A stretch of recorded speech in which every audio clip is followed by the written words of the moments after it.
السلام علیکم. سوچے وی ڈاکٹر سعدیہ کمال کے ساتھ حاضر ہیں. آج ہم بات کریں گے اپنے پروگرام میں ہیلتھ کے حوالے سے، اور خاص طور پر بات ہوگی کہ کووڈ کی دوسری لہر ہے اور اس دوسری لہر میں کیا صورتحال بنتی ہے، اور جو ہمارے اس وقت مختلف سرکاری ہاسپٹلز ہیں، اگر دیکھا جائے تو اس وقت سرکاری طور پہ آبادی کے 5واں حصہ جو کہ 22% بنتا ہے اس کو ریلیف مل رہا ہے، جو کہ 78% ہماری آبادی ہے وہ اپنی جیب سے ہی اپنا علاج معالجہ کرواتی ہے. آج ہمارے ساتھ تشریف رکھتے ہیں ڈاکٹر منہاج السراج، جو جوائنٹ ایگزیکٹو ڈائریکٹر ہیں پیمز کے، اور اس کے علاوہ ان کے 15 سالہ جو خدمات ہیں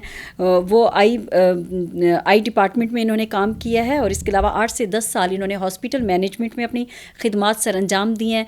منسٹری آف ہیلتھ میں رہے ہیں. ٹوبیکو پہ انہوں نے بہت اچھا کام کیا، اور ان کی اسی کمپیٹنسی کو دیکھ کر ان سے پیمز نے اپنی خدمات لی ہیں، خاص طور پر کووڈ کی صورتحال میں، اور انہوں نے national command and control centre میں بھی کام کیا ہے. ان کو ہم ویلکم کہتے ہیں. السلام علیکم ڈاکٹر منہاج السراج. وعلیکم السلام. کیسے ہیں آپ؟ الحمدللہ. بہت شکریہ کہ آپ نے اپنا قیمتی وقت ہمیں دیا ہے، اور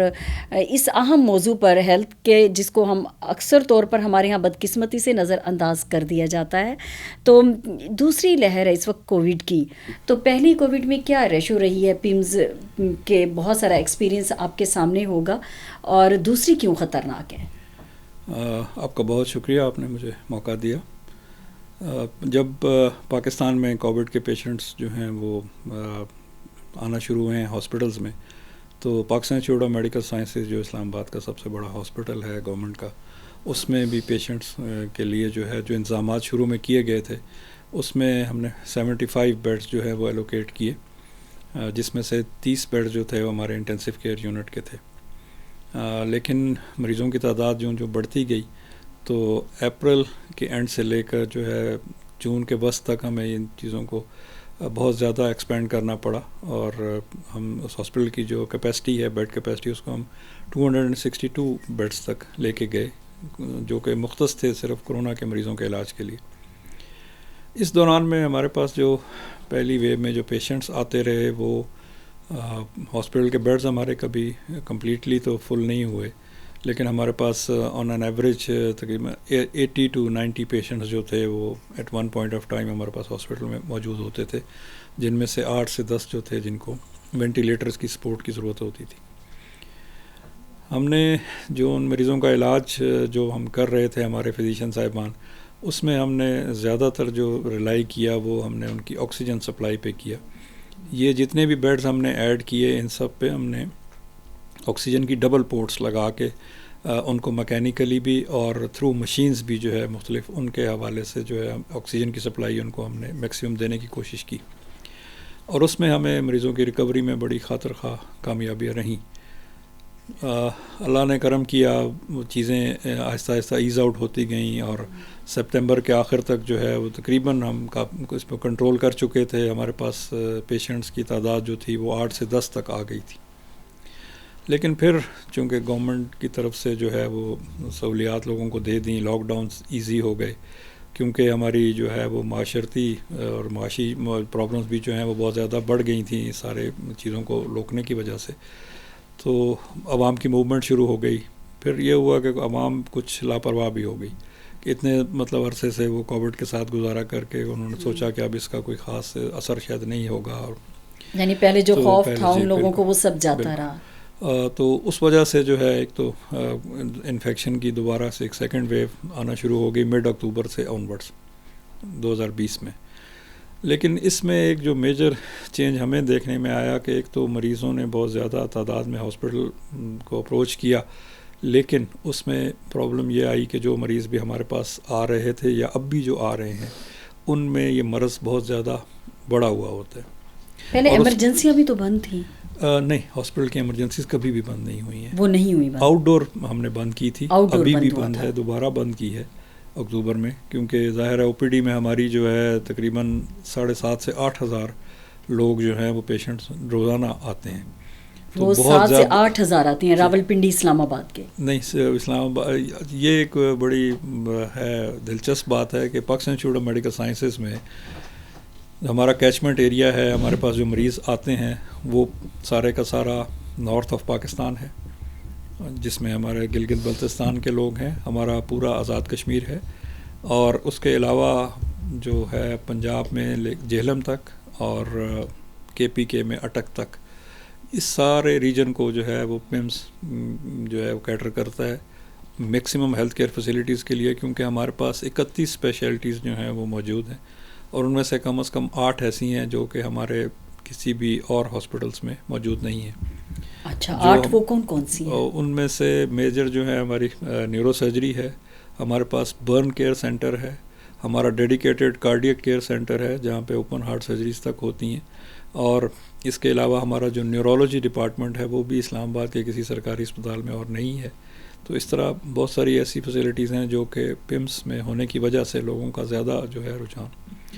پھر چونکہ ہماری بیڈ کیپیسٹی بہت زیادہ ہے، ہمارے پاس 1200 سے زیادہ بیڈز ہیں، تو اور اسپیشلسٹ بھی ہمارے جو ہیں وہ اچھے، سینئرز جو لوگ ہیں ہمارے وہ بڑے اچھے معالج ہیں، تو لوگوں کی پریفرنس ہوتی ہے۔ پھر اس کے علاوہ یہ کہ ظاہر ہے حکومت کا سرکاری اسپتال ہونے کی وجہ سے لوگوں کو بہت ساری چیزیں جو ہے مفت بھی مہیا کی جاتی ہیں، خاص طور پہ جو ایمرجنسی میں مریض آتا ہے اس کا سارا علاج جو ہے وہ مفت ہوتا ہے، اس کے ٹیسٹ بھی ایون میں MRI یا CT اسکین بھی اگر چاہیے ہوں تو وہ بھی فری ہوتے ہیں، اور کافی جو ہے وہ ریلائبل بھی ہوتے ہیں، لوگ بہت اس پہ یقین رکھتے ہیں۔ ظاہر ہے اگر کلائنٹ سیٹسفیکشن ہوگی تو اب آئے گا، کوئی دوسرا مریض آپ کے پاس آئے گا۔ تو کووڈ کی جو دوسری جو لہر ہے، تو آپ کہتے ہیں کہ اس میں جو عوام ہے، جو لوگ ہیں، وہ بالکل ان میں خوف جاتا رہا اور لاپرواہی بڑھ گئی۔ وہ ایک جنرل کنسیپٹ جو ہے وہ تو رہا، لیکن جو ہماری اپنی آبزرویشنز ہیں ہمارے ڈاکٹرز کی، اور جس کے بارے میں ہم بار بار جو ہے، اور خاص طور پہ آپ کے توسط سے بھی آپ کے سامعین کو ہم میسیج یہ دینا چاہتے ہیں کہ جو کسی کو اگر کوئی ٹیسٹ پازیٹیو آ جاتا ہے اور ان کو اگر کوئی علامات ظاہر ہونا شروع ہوتی ہیں تو ان کی کوشش یہ ہوتی ہے کہ وہ آپ اپنا علاج خود کر لیں۔ سیلف میڈیکیشن پہ لوگ بہت زیادہ چلے گئے کہ آپ کو جو ہے وہ مختلف قسم کے ٹوٹکے اور مختلف قسم کی دوائیوں کے کاکٹیلز جو ہیں وہ آپ کو سوشل میڈیا پہ جو ہے وہ ڈیلی سینکڑوں کی تعداد میں گردش کر رہے ہوتے ہیں، اور آپ اپنی سمجھ کے مطابق ان میں سے کسی ایک پہ عمل کرنا شروع کر دیتے ہیں۔ پھر اس کے علاوہ یہ کہ آپ کو بہت سارے ہمارے جو ہیں نان گورنمنٹ آرگنائزیشنز یا اور چیزیں جو کہ آپ کو کوشش کرتی ہیں کہ آپ کو ہم آکسیجن کی سپلائی بھی جو ہے وہ گھر پہ کرا دیں کسی طرح، تو وہ لوگ جو کہ ان چیزوں پہ جا رہے ہیں وہ حالت خراب ہوتی ہے تو ہسپتال اس وقت پہنچتے ہیں جب کہ بات ہمارے ہاتھ سے نکل چکی ہوتی ہے، اور اس وجہ سے جو مریض ہمارے پاس آتے ہیں ان کی بیماری اتنی ایڈوانس ہو چکی ہوتی ہے کہ ہم جو ہے اپنی پوری کوشش کے باوجود ان کو بچانے میں ناکام ہو رہے ہیں۔ تو ڈاکٹر منہاج السراج صاحب، کہیں لوگوں میں ایک خوف یہ بھی تھا کہ ہم، ایک پرسیپشن تھی کہ ہم ہاسپٹل نہیں جاتے، ہم جائیں گے تو ہم زیادہ بیمار ہو جائیں گے، اور کہیں پہ یہ بھی تھی کہ وہ کووڈ کے کیسز نہیں ہیں اور جان بوجھ کے ڈاکٹرز انہیں کووڈ میں ڈال رہے ہیں۔ اس طرح کی بہت ساری جو ہیں وہ غلط فہمیاں اور متس جو ہیں وہ لوگوں میں چلتی رہی، آج بھی موجود ہیں۔ اس میں ایک سب سے بڑا خوف یہ بھی رہا اور ابھی بھی ہے کہ اگر خدا نخواستہ آپ کی اس بیماری سے موت واقع ہو جاتی ہے تو ہسپتال کا جو عملہ ہے وہ آپ کو ان کی ورثاء کے جو ہے اس کے حوالے نہیں کیا جاتا، کیونکہ وہ ہماری پروٹوکول یہ ہے کہ ہم اس کو جو ہے باقاعدہ غسل دے کے اس کو ہم ڈس انفیکٹنٹ یوز کر کے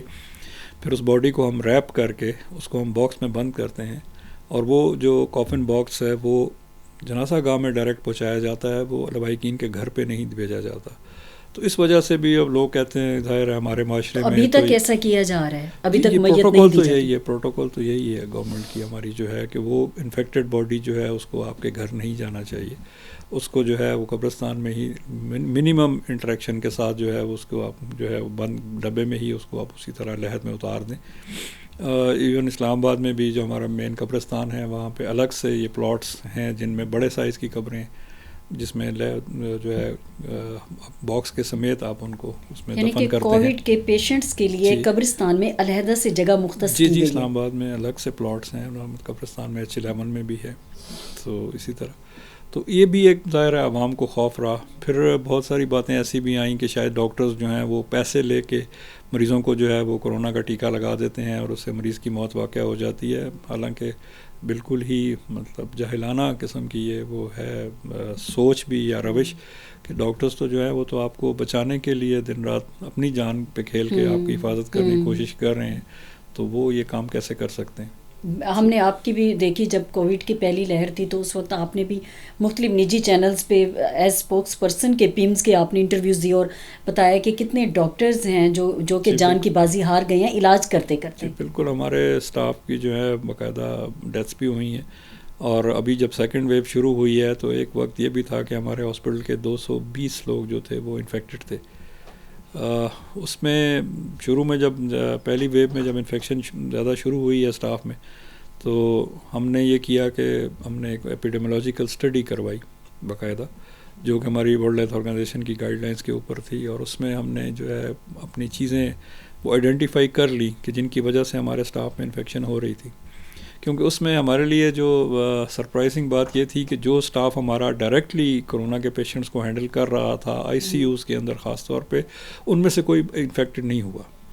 وہ نہیں ہوئے جو تو اپنے پراپر پی پی ایز پہن رہے تھے اور جو اپنی پراپر حفاظتی تدابیر کو جو ہے وہ پراپر ایس او پیز کے ساتھ وہ کر رہے تھے مریضوں کو ہینڈل، ان میں سے کوئی انفیکٹ نہیں ہوا. لیکن اس میں کچھ وجہ یہ بھی نکلیں کہ ہمارے جو میس تھے ہمارے اسٹاف کے، یا کینٹینز تھیں ہماری، یا ہمارے جو ہاسٹلز ہیں ان کے اندر جو میس ہیں، وہاں پہ کھانا جو تھا وہ ڈاکٹر صاحبان یا ہمارا جو اسٹاف ہے وہ لوگ اپنے وہ کر رہے تھے، میس میں بیٹھ کے کھانا کھا رہے تھے، اور انہوں نے تھوڑی سی وہاں پہ جو ہے احتیاط نہیں کی. ایک وجہ یہ نکلی. دوسری وجہ یہ بھی تھی کہ ہمارے جو شروع ہوا تھا یہ، تو چونکہ ہمارے پاس اس وقت ڈیڈیکیٹڈ بیڈس کم تھے، تو ہم نے سسپیکٹڈ مریضوں کے لیے جو ہے وہ الگ سے رومز ایلوکیٹ کر دیے تھے، کیونکہ کرونا کا ٹیسٹ جو تھا وہ ہمیں شروع میں آنے میں جو ہے رزلٹ آنے میں تقریباً 24 سے 36 گھنٹے لگ رہے تھے. اب بھی تقریباً اتنا ٹائم لگتا ہے، لیکن اب چیزیں کافی حد تک اسٹریم لائن ہو چکی ہیں. تو اس دوران میں ایک سسپیکٹڈ مریض کو، جس کو ہمیں اندازہ ہو کہ یہ کووڈ کا شکار ہو گیا ہے اور اس کو ہم نے کیسے ہینڈل کرنا ہے، تو جہاں پہ وہ رکھا جاتا تھا وہ وہاں سے بھی انفیکشن پھیلانے کا باعث بن رہے تھے. تو وہ ہم نے ساری چیزیں جو ہے ان کو آہستہ آہستہ کنٹرول کیا. اور اب بھی اس وقت جو ہے پیمس کے اسٹاف میں غالباً 20 کے قریب 18 سے 20 لوگ ایسے ہیں جن کو پازیٹیو ہیں. ہمارا 4,500 کا اسٹاف ہے، لیکن اس میں سے بھی مطلب وہ لوگ، ان میں سے صرف ایک ہمارا ڈپٹی ڈائریکٹر ہے جو اس وقت زندگی اور موت کی کشمکش میں ہے، جو ہمارے ڈپٹی ڈائریکٹر ڈاکٹر منظور صاحب ہیں. وہ ہماری نائٹ ڈیوٹی کرتے رہے ہیں تھرو آؤٹ نائٹ شفٹ میں. تو ظاہر ان کو ہاسپٹل سے انفیکشن ہوئی ہے اور وہ اس وقت کافی سیریس حالت میں ہے. لیکن ان کے علاوہ ہمارا باقی اسٹاف جو ہے وہ اپنے گھروں میں کوارنٹین میں ہے، ابھی ہاسپٹل میں وہ لوگ داخل نہیں ہیں. تو اب کتنے ہیں ٹوٹل آپ کے پاس جو کووڈ کے ہمارے پیشنٹس جتنے ہیں؟ ہمارے پیشنٹس جو آج کی جو ہماری ڈیٹ ہے وہ 63 پیشنٹس ہمارے پاس کووڈ کے ہیں. اور اسٹاف کتنا ہے؟ اسٹاف تو ہمارے تقریباً 18 سے 20 لوگ ہیں جو کوارنٹین میں ہیں، گھروں میں ہیں. وہ لوگ ہاسپٹل میں صرف ایک ڈاکٹر. تو ڈاکٹر صاحب کیا کووڈ کے پھیلنے کی زیادہ وجہ ہے کیا، اور آپ لوگوں نے کس طرح سے اس پہ کنٹرول کیا؟ دیکھیں، کووڈ تو جو ساری دنیا کو پتہ ہے کہ ڈراپلیٹ انفیکشن سے اور ایک سے دوسرے کے کانٹیکٹ سے پھیل رہا ہے. تو اس میں تو ہمیں ظاہر ہے وہ تو باقی احتیاطیں اپنی جگہ، لیکن ایک چیز جو ہماری یہ بھی تھی کہ پھر ہم نے جب یہ ساری چیزیں اسٹڈی کی تو ہم نے اپنے اسٹاف کو پراپر ٹریننگ دی کہ آپ نے پی پی ایز کا استعمال کیسے کرنا ہے. آپ نے اپنا جو گاؤن ہے، آپ نے جو ٹیوک سوٹ ہے آپ کا، ان کو کیسے پہننا ہے. گلوز آپ نے جو ہے وہ کس وقت پہننے ہیں، کس وقت نہیں پہننے، کیونکہ بہت ساری چیزوں کا اوور یوز جو ہے وہ بھی ٹھیک نہیں ہے. ایک ڈاکٹر یا ایک نرس ہماری جو ہیں وہ اگر کووڈ وارڈ میں ڈیوٹی کر رہی ہیں اور وہ وہاں پہ مریضوں کے ساتھ اپنے وہ پراپر سوٹ میں موجود ہیں، تو ان کو وہاں سے نکل کے جو ہے پھر ہسپتال کے کسی اور حصے میں جو ہے اس سوٹ میں نہیں جانا چاہیے، کیونکہ وہ سوٹ بھی انفیکٹڈ ہے. اور وہ جہاں بھی جا رہی ہیں یا جا رہے ہیں ڈاکٹر صاحب، تو وہ اپنے ساتھ وہ انفیکشن ساتھ لے کے جا رہے ہیں. تو اس لیے وہ بھی ان کو بتایا گیا کہ آپ نے یہیں پہ جو ہے باہر نکل کے اس کمپاؤنڈ سے یا اس وارڈ سے آپ نے چینجنگ روم میں یہ چیزیں یہاں پہ ڈسکارڈ کر کے جانی ہیں، تاکہ ان کو ہم ضائع کریں اور یہ چیزیں جو ہے دوسروں تک آپ کے ڈریس کی وجہ سے اور آپ کی موومنٹ کی وجہ سے نہ کنوے ہوں.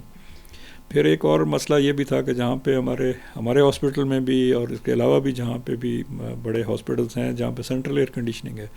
وہاں پہ اگر آپ نے کرونا وارڈ کی جو ڈکٹس ہیں، ایئر ڈکٹس ہیں، اگر آپ نے ان کو باقی ہاسپٹل سے ڈسکنیکٹ نہیں کیا تو وہ انفیکشن جو ہے وہ ڈکٹس کے تھرو پورے ہاسپٹل میں پھیلے گی. یہ بھی ہمارے لیے ایک بڑا سور پوائنٹ تھا، جو کہ ہم نے اب کورونا کے وارڈ جتنے بھی ہیں ان کی ایئر سپلائیز جتنی ہیں ہماری، وہ باقی وارڈ کے ساتھ کنیکٹڈ نہیں ہیں. وہ ان کی الگ سے ہم نے وہ سارے جنریٹرز آن کر کے یا ان کے الگ سے سسٹمز آن کر کے ان کو باقی وہ ہسپتال سے سپریٹ رکھا ہوا ہے. صحیح. اچھا، تو ڈاکٹر صاحب اب جو ہے ویکسین آ چکی ہے، تو پاکستان میں اس کا کیا اسٹیٹس ہے؟ کب سے یہ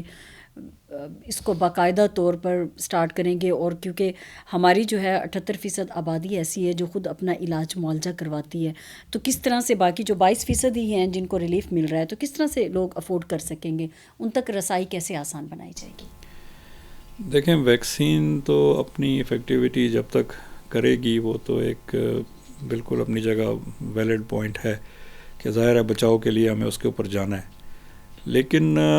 جب تک ہمارا معاشرہ یا ہمارے جو بھی ملک کے لوگ ہیں یا ایون ساری دنیا کے لوگ، ان کو ایک چیز ریئلائز کرنے کی ضرورت ہے کہ ہم نے اب ان بیماریوں کے ساتھ رہنا ہے. یہ اب اگر ایسی چیزیں کچھ سسٹم میں آ گئی ہیں تو یہ اب اس کو یہ نہ سمجھیں کہ یہ آج 3 مہینے بعد پہلی ویو ختم ہو گئی تھی تو 6 مہینے بعد دوسری ویو ختم ہو جائے گی. کیونکہ آپ دیکھ لیں کہ یہ وائرس، یہ بات تو خطرناک ہے. یہ بتائیے جب جائے گا کب یہ کووڈ؟ دیکھیں، آپ کو اپنا مائنڈ سیٹ چینج کرنے کی ضرورت ہے. اس لیے کہ اب آپ نے اپنی جو زندگی کے روزمرہ کے آپ کے معمول کے کام ہیں وہ آپ نے ساتھ ساتھ سر انجام دیتے رہنا ہے. آپ نے بالکل ہر چیز کو چھوڑ کے جو ہے اس کے بارے میں کچھ نہیں کہا جا سکتا کہ کب جائے گا. ہمیں اسی کے اندر یہ احتیاط کرتے ہوئے ہمیں اپنی زندگی کے جو ہے نا ساری چیزیں وہ اب یہی صرف اپنے ساتھ رکھنا ہے کہ ہم نے we have to live with it, اسی طرح کی انفیکشن. اور پھر ایک انٹرسٹنگ چیز یہ بھی ہوئی کہ اس دفعہ قدرت نے ہم پہ یہ مہربانی کی کہ سیکنڈ ویو جب شروع ہوئی ہے تو وہ ایک سیزن ایسا تھا کہ جو پچھلے کچھ سالوں سے ہمارے ملک میں اس سیزن میں پیک آ رہی تھی ڈینگی کی. اس دفعہ ڈینگی نہیں ہوا. شروع میں لوگوں نے یہ سوچا کہ شاید موومنٹ کم ہوئی لوگوں کی، مچھروں کو بریڈنگ سائٹس نہیں ملیں، ہوٹلز وغیرہ بند تھے، کوڑا نہیں پھینکا لوگوں نے باہر، تو شاید اس وجہ سے ڈینگی بھی کنٹرول ہو گیا. لیکن یہ خوش فہمی ہو سکتی ہے، اس کا بھی کوئی فیکٹر ہوگا ضرور. لیکن دنیا کے وہ ممالک جن میں ڈینگی عام ہے، جس میں نیپال ہے، ہمارا سری لنکا ہے اور اس طرح افریقہ کے کچھ ممالک ہیں، ان کا اگر آپ پیٹرن اسٹڈی کریں تو ان سے آپ کو پتہ چلتا ہے کہ ڈینگی جو ہے وہ ویوز میں آتا ہے. ڈینگی میں 3 سے 4 سال تک جو ہے وہ ریگولر ہوتا ہے، اس کے بعد 1 سے 2 سال کی ریمیشن آتی ہے کہ اس میں سیزن میں ڈینگی نہیں ہوتا. پھر تیسرے سال چوتھے سال جو ہے پھر دوبارہ ڈینگی آ جاتا ہے اور پھر وہ کچھ سال رہتا ہے. تو یہ سائیکل چلتے ہیں. تو اس میں ہم یہ نہیں کہہ سکتے کہ کرونا کی وجہ سے اگر ہم نے اپنے کو سیفٹی میئرز کر لیے تھے، انفیکشن کنٹرول کی کام کر لیے تھے، تو اس میں ہمیں جو ہے وہ ڈینگی پہ بھی کنٹرول ہو گیا ہے. ہمیں اگلے سال جو ہے پھر اسی رینی سیزن کے بعد جو ہے ستمبر اکتوبر آنورڈس ہمیں پھر دوبارہ ڈینگی کے لیے تیاری کرنی ہے، اور ہم نے اپنے جو ہے وہ اسپریز اور یہ ساری چیزیں جو احتیاطی تدابیر ہیں ان کو ساتھ رکھ کے چلنا ہے. صحیح. صرف یہ نہیں ہے کہ کووڈ بلکہ ڈینگی یا دوسری جو بیماریاں ان سے ہمیں خود اپنے آپ کو بچانا ہے. تو ڈاکٹر منہاج السراج، یہ جو national command and control centre بنایا گیا اسپیشل طور پر کووڈ میں، اس کا کیا پرپز تھا اور آپ کیا سمجھتے ہیں کہ یہ کس حد تک جو ہے کامیاب رہا ہے اپنے پرپز کو اچیو کرنے میں؟ دیکھیں، کووڈ کی پینڈیمک جو تھی، پبلک ہیلتھ کا اتنا بڑا ایشو جو ساری دنیا میں ہوا اور پاکستان بھی اس کا شکار ہوا، اس سے پہلے جو ہے ہمارے جو قدرتی آفات جو ہمارے ملک میں آتی رہیں، زلزلے ہمارے ملک میں آتے رہے، سیلاب ہر سال آ جاتا ہے، انوائرمنٹ کا ہمارا جو ہے کوئی اتنا اچھا حال نہیں ہے، جنگلات ہمارے ملک میں بہت نہ ہونے کے برابر ہیں. ان کے لیے گورنمنٹ نے جو ہے وہ ادارہ بنایا ہوا تھا، اور وہ عسکری ادارہ ہے، نیشنل ڈیزاسٹر مینجمنٹ جو اتھارٹی. تو لیکن چونکہ وہ آفات کو کنٹرول کرنے کے لیے وہ ایک اچھی آرگنائزیشن جو ہے اور جس کا بڑا افیکٹو رول رہا تھرو آؤٹ، وہ ایک موجود تھی. تو اس دفعہ جو ہے گورنمنٹ نے یہ کیا کہ اس کے لیے ساتھ جو ہے پبلک ہیلتھ کے اس ایشو کے اوپر بھی NDMA کی خدمات جو ہیں وہ ساتھ ملا کے تو گورنمنٹ نے جو ہے وہ NCOC کیا، جس میں ہماری سیاسی اور عسکری قیادت جو ہے وہ ساتھ بیٹھ کے انہوں نے اس کو جو ہے کنٹرول کرنے کی اسٹریٹجیز بنائی اور ان کو افیکٹیولی کنٹرول کیا. آج بھی ہماری ساری مانیٹرنگ جو ہے وہ وہیں پہ ہو رہی ہے، اور جتنے بھی فیصلے کیے جاتے ہیں ان کی امپلیمنٹیشن جو ہے پورے ملک میں پھر اسی کے تھرو ہوتی ہے. اور انہی کی کوششوں کی وجہ سے جو پاکستان جو ہے وہ دنیا میں مثال بنا کہ پہلی ویو میں جو ہم نے کنٹرول کیا تو لوگوں نے بہت سارے ورلڈ ہیلتھ آرگنائزیشن نے بھی اس بات کو مانا کہ ہم پاکستان سے سبق سیکھ رہے ہیں بہت سارے. بلکہ اب بھی پچھلے ہفتے بھی جو ہمارے کنٹری ہیڈ ہیں WHO کے ڈاکٹر پلیتھا مہیپالا، ان کا یہ کمنٹ تھا کہ اب بھی دنیا جو ہے وہ پاکستان کی طرف دیکھ رہی ہے کہ پاکستان سیکنڈ ویو کو کس طرح اور کتنی جلدی کنٹرول کرنے میں کامیاب ہوتا ہے. تاکہ ہم جو ہمارے پاکستان میں کنٹری ہیڈ ہیں کہ پاکستان کی جو اگر اس میں ہم کمی آ جاتی ہے جلدی تو پھر وہی چیزیں جو پاکستان نے اب اڈاپٹ کی ہیں تو وہ انٹرنیشنلی بھی ان کو ہم ریپلیکیٹ کرنے کی کوشش کریں گے. جی ڈاکٹر منہاج السراج صاحب، بہت شکریہ کہ آپ ہمارے پروگرام میں تشریف لائے اور آپ نے قیمتی معلومات دی ہیں. بہت شکریہ. آپ کا بھی بہت شکریہ. جی ناظرین، آپ نے سنا ہمارے ساتھ جوائنٹ ایگزیکٹو ڈائریکٹر پیمز کے ڈاکٹر منہاج السراج نے کس طرح سے ہمیں قیمتی معلومات پہنچائی ہیں. نہ صرف یہ کہ ہیلتھ کے حوالے سے اوور آل دیکھا جائے، بلکہ کووڈ کی جو دوسری لہر ہے وہ خطرناک کیوں ہیں، اور اس وقت سب سے زیادہ ذمہ داری ہے جو وہ ہماری خود کی بنتی ہے کہ ہم کس طرح سے اپنی زندگی میں لاپرواہی جو ہے اس کو ہٹا دیں، غیر ذمہ داری کو ہٹا دیں، ہم اپنا خیال خود رکھیں، کیونکہ ہمارا امیون سسٹم ہی ہے جو ہمیں آگے سروائیو کرنے دے گا. سوچیے ود ڈاکٹر سعدیہ کمال سے دیجیے گا اجازت. اللہ نگہبان.